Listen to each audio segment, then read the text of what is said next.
আজকে আমি আপনাদেরকে তৈরি করে দেখাবো আলু আর মুরগির মাংস দিয়ে মজাদার একটি বিকালের নাস্তা। খুবই ইউনিক একটি রেসিপি।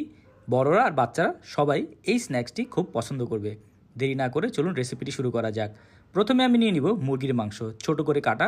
উপরে দিয়ে দিব রসুনের গুঁড়া, এরপর দিয়ে দিব আদার গুঁড়া, তারপর দিয়ে দিব ধনিয়ার গুঁড়া, এখন দিয়ে দিব জিরা, তারপর দিয়ে দিব লাল মরিচের গুঁড়ো, এরপর দিয়ে দিব সামান্য পরিমাণে সয়া সস, তারপর দিয়ে দিব আমরা লবণ স্বাদ মতো, এরপর দিব আমরা ময়দা, তারপর দিয়ে দিব সামান্য পরিমাণে কর্নফ্লাওয়ার।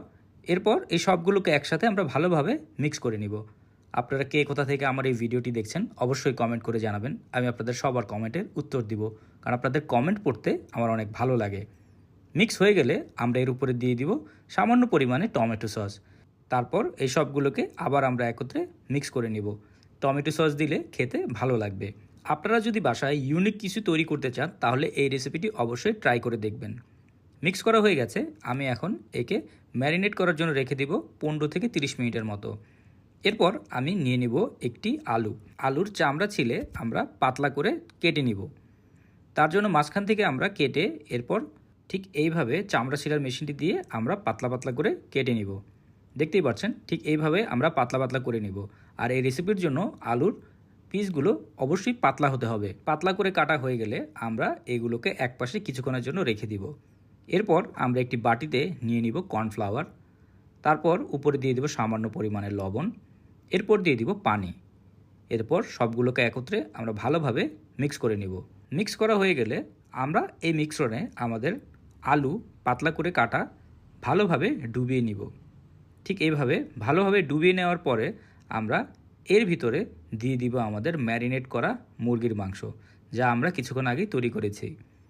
এক পিস মুরগির মাংস নিয়ে এর ভিতরে দিয়ে দিব।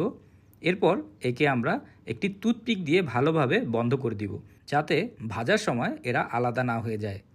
আমি আরও একবার তৈরি করে দেখাচ্ছি কিভাবে আপনারা তৈরি করবেন। ঠিক এইভাবে টুথপিকটি মাঝখান দিয়ে দিব। এরপর আমরা এগুলোকে নিয়ে মিডিয়াম গরম তেলের উপর ছেড়ে দিব।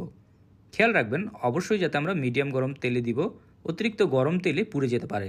সবগুলোকে মিডিয়াম গরম তেলে আমরা ছেড়ে দিব। এরপর আমরা কিছুক্ষণ এক পাশ ভেজে নেব।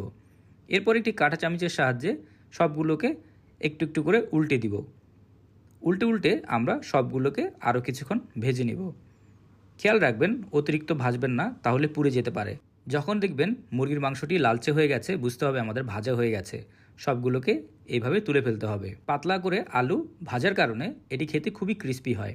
এরকম মজার মজার রেসিপি পাওয়ার জন্য টোস্টেড বাংলা পেজকে অবশ্যই ফলো করবেন। আর ভিডিওটি যদি আপনাদের ভালো লেগে থাকে একটি লাইক অ্যান্ড শেয়ার করতে ভুলবেন না। সবাই ভালো থাকবেন, সুস্থ থাকবেন আর মজাদার খাবার ঘরে তৈরি করে খাবেন। এই রেসিপিটি ট্রাই করে থাকলে আমাকে জানাবেন আপনাদের কেমন লাগলো।